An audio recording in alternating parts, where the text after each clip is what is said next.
कभी कभी जीवन के शोर में हम खुद को कहीं खो देते हैं और तब सब कुछ होते हुए भी हमें सब कुछ अर्थहीन लगने लगता है।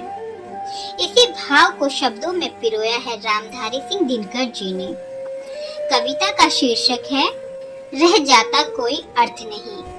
तो चलिए कविता को स्टार्ट करते हैं। नित्य जीवन के संघर्षों से जब टूट चुका हो अंतर मन, तब सुख के मिले समंदर का रह जाता कोई अर्थ नहीं। जब फसल सूख कर जल के बिन तिनका तिनका बन गिर जाए, फिर होने वाली वर्षा का रह जाता कोई अर्थ नहीं।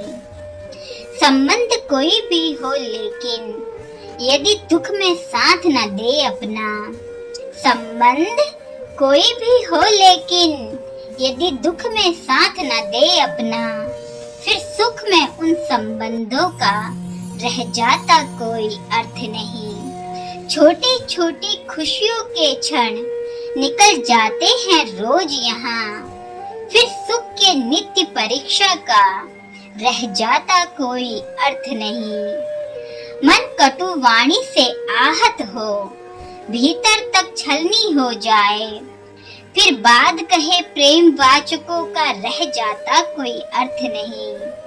सुख साधन चाहे जितने हो, सुख साधन चाहे जितने हो, पर काया रोगों का घर हो, फिर उन अनगिनत सुविधाओं का रह जाता कोई अर्थ नहीं। नित्य जीवन के संघर्षों से जब टूट चुका हो अंतर मन, तब सुख के मिले समंदर का रह जाता कोई अर्थ नहीं। यह कविता हमें सिखाती है कि जीवन में सुख और साधनों का महत्व तभी है जब हम समय रहते उनका आनंद लें और अपनों के साथ सुख और दुख साझा करें। धन्यवाद।